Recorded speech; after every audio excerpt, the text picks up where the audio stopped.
Have you seen the plans as they unfold to drill a well to receive the waste from the geothermal production well in Loda, and to drill that well not far from the edge of the escarpment over which the two Trafalgar waterfalls come?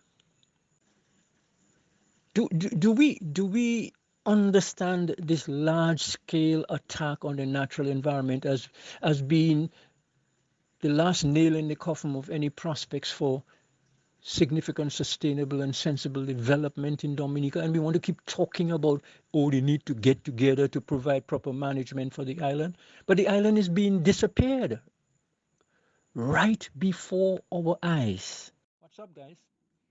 While that is being destroyed, the person who's in charge of the government is saying he wants to destroy very organizations that spent a lot of their time trying to protect it, and we are silent.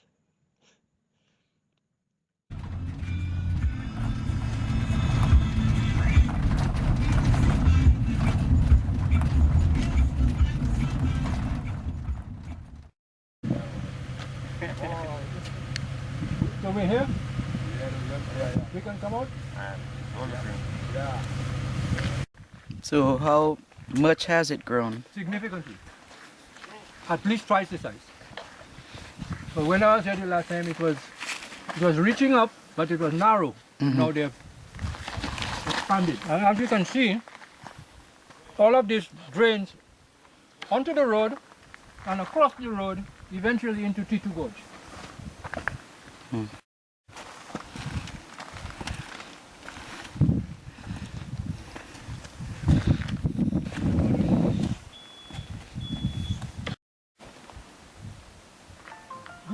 This is a quarry built right, the World Heritage Site is right up there.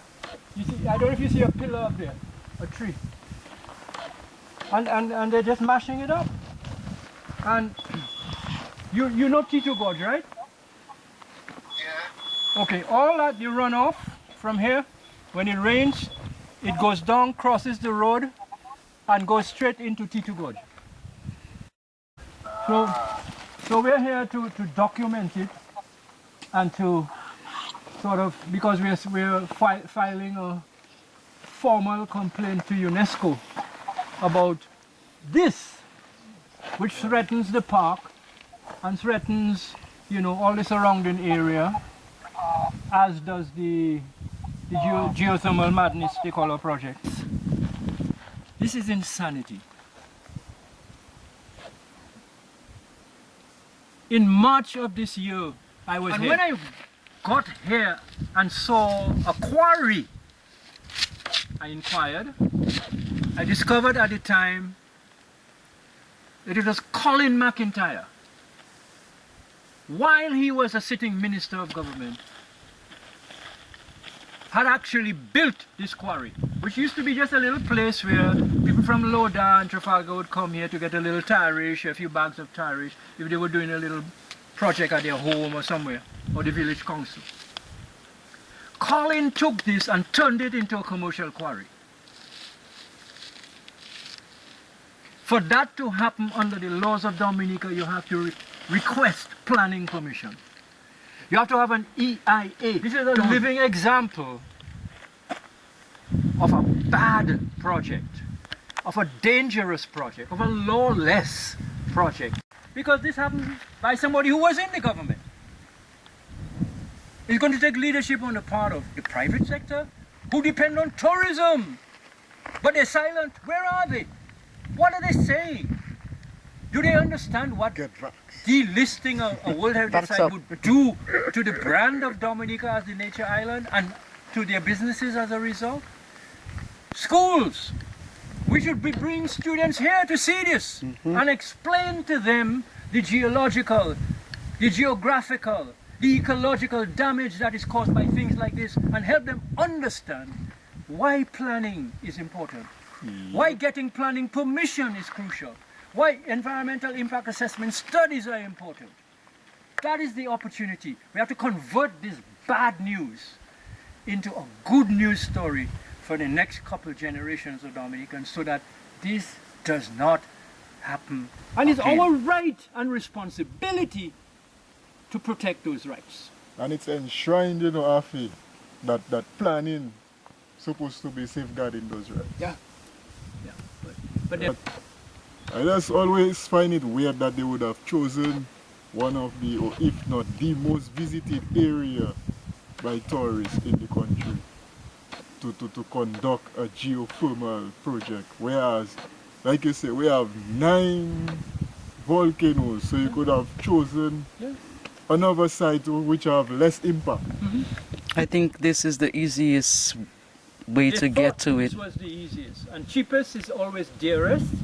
They thought it was easiest because they looked at the health spas in Wharton Waven and in Trafalgar, Papillon, Tiquinclo Show, and so on and so on. And they said, oh, but the power is right there, man. So, Yes. problem solved. No, problem created. Yeah.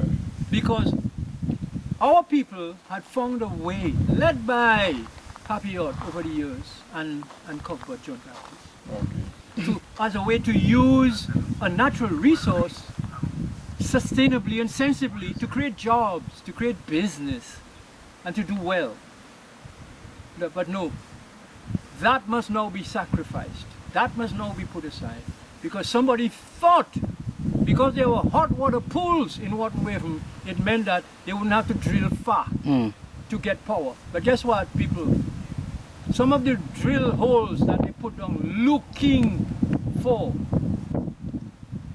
lava source for geopower went down 1.5 kilometers below sea level.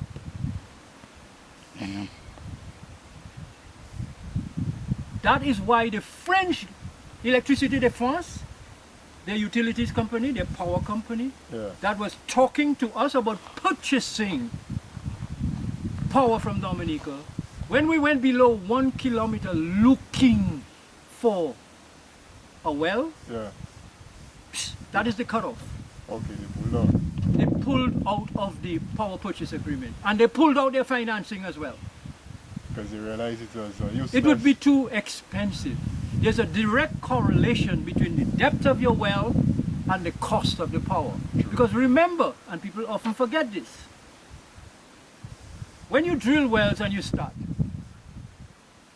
comes a time where the well is not able to sort of refresh itself. So you have to drill another well. That one, after a few years, will get below the standard. You have to drill another one. So the cost of drilling. So the as well. cost of constant drilling to replenish your power supply continues to rise because the cost of doing that work 20 years from now will be much higher Definitely. than the cost that it is today. Yeah, Exactly. that's a So the precedent French, of construction. they know the formula. In fact, the World Bank, some years ago, and this report was made available to the geothermal unit by myself. What is happening there is worst practice, not best practice. Because the minute you had to drill below a kilometer, you should have stopped. You said, no, well, okay, we'll use another source. And interestingly, in 2012, there was the preparation and approval by this same administration of another report called the Low Carbon Climate Resilient Development Strategy. Many of us were part of that 2-year process. The recommendation was for the simultaneous investment in hydro, solar, wind, and the exploration of geothermal.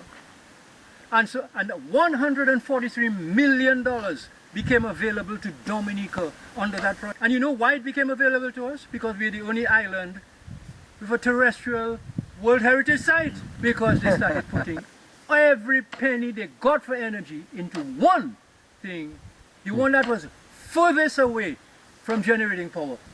Yeah. So we could have had a dispersed system so that if a hurricane hit us, Yeah. we would still have power because somewhere in the island, some of the micro hydros, some of the photovoltaic would be up and running.